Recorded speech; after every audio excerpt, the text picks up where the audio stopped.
Lakers beat the Timberwolves 94 to 85 to tie up the series at 1-1.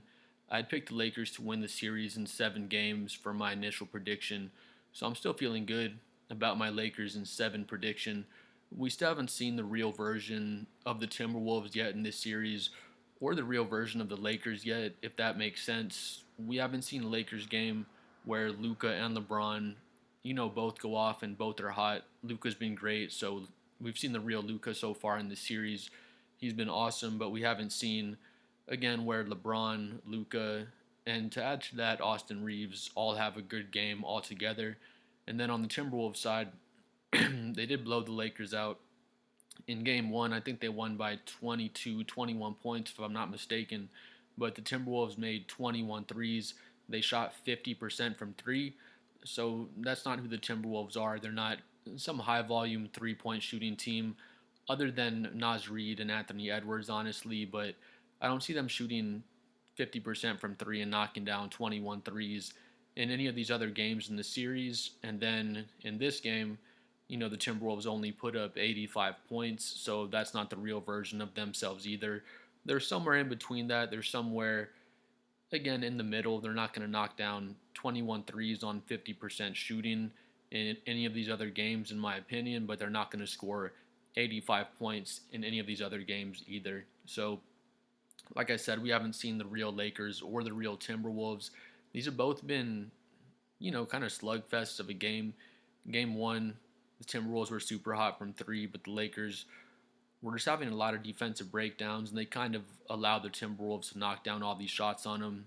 Where in this game, the Lakers really clamped down on defense, and they played really solid and actually made things really hard for Minnesota and ended up getting the win.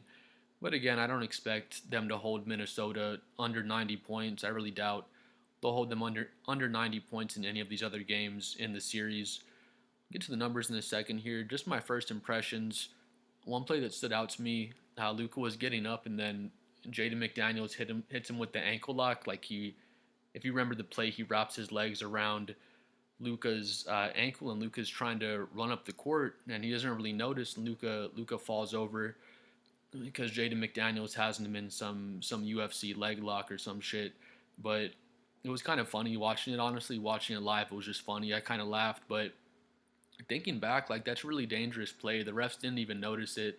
Luka was complaining to the refs. I'm a Luka fan. I'm not a hater on Luka, but he does complain to the refs a lot. So, I saw him complaining, and I was like, Luka complains to the refs every single play. Nothing really happened. On the live replay, or rather the live action, it looks like Luka just kind of trips over McDaniels, but on the replay you see, say this is Luka's leg, Jaden McDaniels, I mean, he wraps his legs around Luka's ankle and Luka trips over, and it's honestly a dangerous play. You could twist your knee, hurt your ACL, your MCL on something like that. So good thing Luka's okay. Again, if you know the play I'm talking about, it didn't look super serious. It was just kind of funny. I kind of laughed at the play, but Luka could have got hurt on that, honestly. So that stood out to me. Anthony Edwards had the 25 points on 22 shots.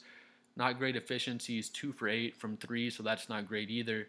But he did destroy Jackson Hayes. He just absolutely dunked on Jackson Hayes. So nasty.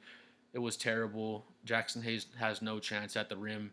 If Anthony Edwards is coming down the rim trying to dunk on Jackson Hayes, he's gonna dunk on his ass 10 out of 10 times. So that was really awesome to watch.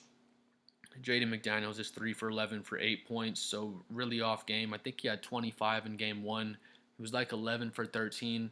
So again, that's an aberration. That's not going to happen every single game. But Jaden McDaniels is a really good player. I don't see him shooting 3 for 11 and having 8 points in any of these games going forward. So again, like I said, Minnesota is not a team that scores 85 points. They're not a team that hits 20 plus threes every game. They're somewhere in between. So I'm excited to see game three and see the game when both teams are really playing up to their potential and see how that game ends up going. Julius Randle was great. He's 9 for 17 for 27 points. Really had a big impact on the game. But I mean, yeah, other than that, just really Anthony Edwards and Julius Randle were the only players that honestly played well for the Timberwolves offensively.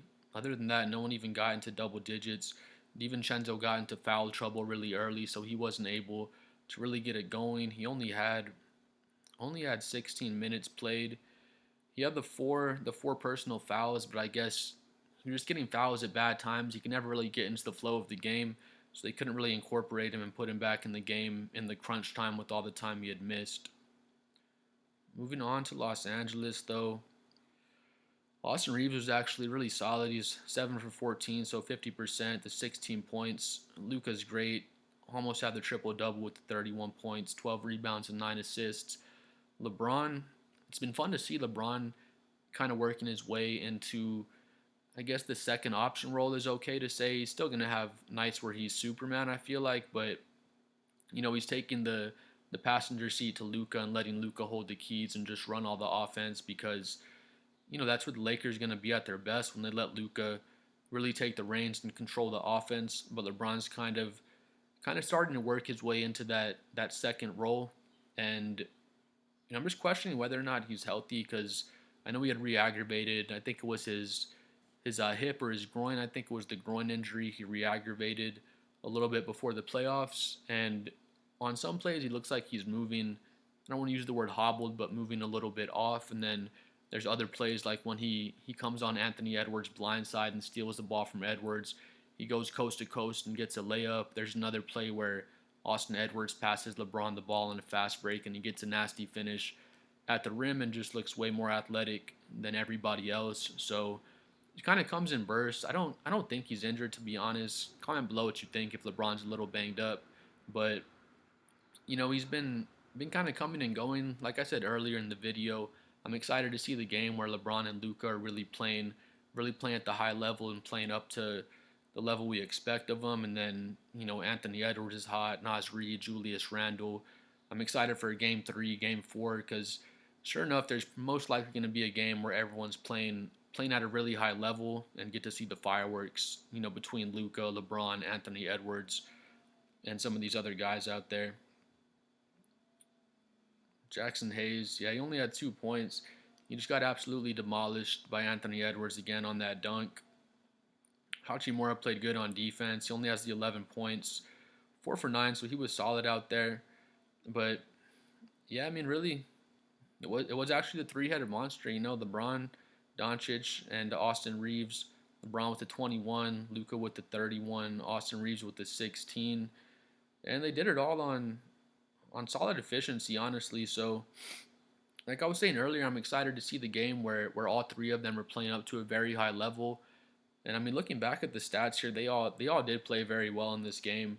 They can do better. There's going to be those games where they all have 20 plus. Some games where they're all close to 25 each. They're definitely capable of doing that. But kind of seeing them come into form. Even in this game, Austin Reeves was 0 for 6 from 3, but he still shot 50% from the field. So it was really impressive. Just an impressive win from the Lakers. Again, I don't think we've seen either one of these teams quite at full power yet. I think they're both just kind of feeling each other out. But I think Game 3, we're really going to be able to see, both teams make the adjustments that they've made from Games 1 and 2 and really be able to see both teams close to full power and having their schemes set against each other and really be able to see how the game looks with Anthony Edwards, LeBron, Austin Reeves, Luka all being schemed against, and just see how their game looks out there. But just a giant win from the Lakers. If they had lost this game, wouldn't say the series would have been over, but it would have been really, really bad for LA to go into Minnesota down 2-0. Again, I picked the Lakers in 7 games. I'm going to stand with that for now, and I think that's a great pick. I think it's going to be a great series going forward, and we're just going to see more and more close games like this one. But please comment below what you think. Like and subscribe if you enjoyed the video or if you've seen my past videos. I'm at a big 37 subscribers. I'm trying to get to 100 by the end of the week, and we'll see y'all again.